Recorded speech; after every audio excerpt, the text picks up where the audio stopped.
next question, so we have all these different types of media.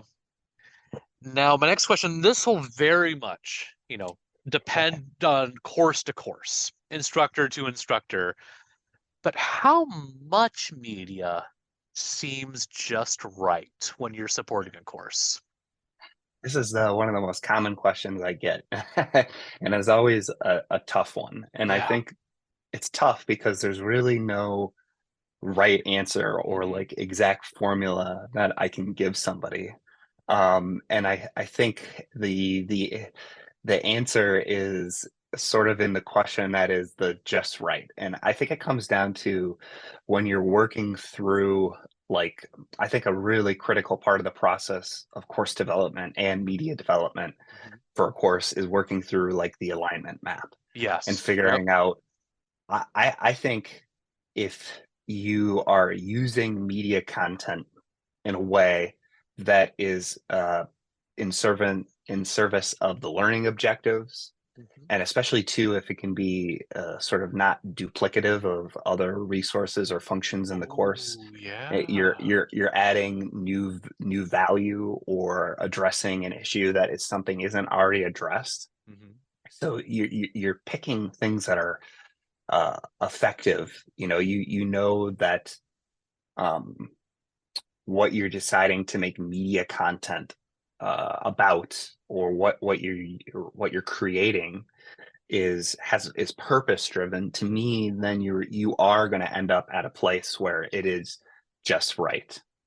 I think you know you.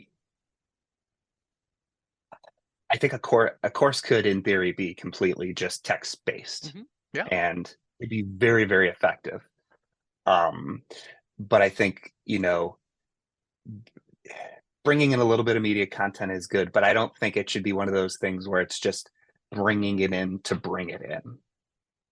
It should be brought in because it's serving some sort of purpose. Now, that could be, again, maybe it is a lesson where you've assigned a textbook reading, and Hmm. then the textbook reading in and of itself isn't meeting all of the learning objectives of that lesson or module. So Hmm. we've got to create a piece of media content to fill that gap.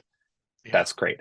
But on another uh, use could be, hey, in every module, I'm going to create a video that sort of introduces students to the topics of that course or that particular lesson or module. And maybe I can use that as an opportunity to connect um, what students have learned previously in the course and tie it to what they're about to learn. Or maybe I can give them some framing questions to be thinking about as they go through the lesson. Yeah. um, that's not necessarily filling a learning gap, but it's serving a purpose, supporting the students in the course, and that's going to exponentially create more media in the course. But again, it's got a purpose. It's Hmm. doing something in the course rather than just be a bell or a whistle. Yeah. Yeah. So kind of on this, there are a number of faculty who they're used to teaching in person. So they're used to Yes. lecturing 3 days a week, hour at a Yes. time, or 14 weeks a semester. What advice would you give them if they're thinking through like, okay, so I don't need how at 40 hours worth of lecture, but they're still like, but I'm not yet sure what that looks like in my course. Like, how do you kind of help them steer from being used to being seen for all of that time, all of a sudden that they aren't as they start planning their media and being intentional with it? Yeah, that's a great question. And I think too that's a nuanced question too, because it Yeah. depends too on if it's a synchronous course, Mhm. asynchronous course, Yep. because that could vary. If you're talking about an asynchronous course, yeah, it's definitely. I worked with a lot of faculty who are shifting from synchronous in person to asynchronous online, and it is definitely a big philosophical, like, big change approach. And I Hmm. think one of the first things you have to sort of like give yourself permission is like if you don't create 3 hours of lecture content every week for an asynchronous online course, that doesn't mean you're not doing your job. Yes. I think sometimes it's sort of like that feeling of like, oh, if I don't do that, I'm not. I think it comes down to your the role sort of shifting a little bit, Yeah. um, and sort of and thinking about how that role shifts and the ways in which you can be supportive of that. So, if you're giving students a reading assignment, and it's going to maybe be, instead of doing a lecture, perhaps you can do instead of a very long lecture, maybe it's a short lecture Yeah. that you are able to bring a different perspective to that reading content. Or perhaps you're getting students to look at it through a different lens, or you're able to connect it to something.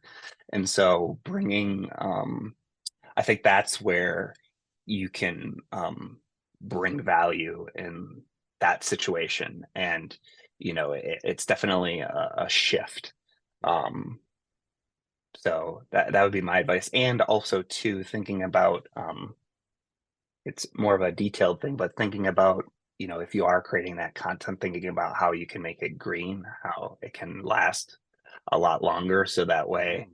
yeah, you're not putting a burden on yourself to re-record content every semester. Yeah, yeah. And how can faculty think through their lectures so that they are evergreen or reusable? I mean, low hanging fruit things would be to avoid phrases or things that are going to instantly date it. So, Mhm. I'm looking forward to working with you this fall semester. Yes. Um, you know, Small things like that, I think can be really powerful. I think also to other minor things, if you are referencing text, Mhm. and this can be a trickier thing, but I think it can be done if you're very strategic, and that is like referencing specific page numbers in a text, specific Mhm. figure numbers, referencing maybe a specific text title.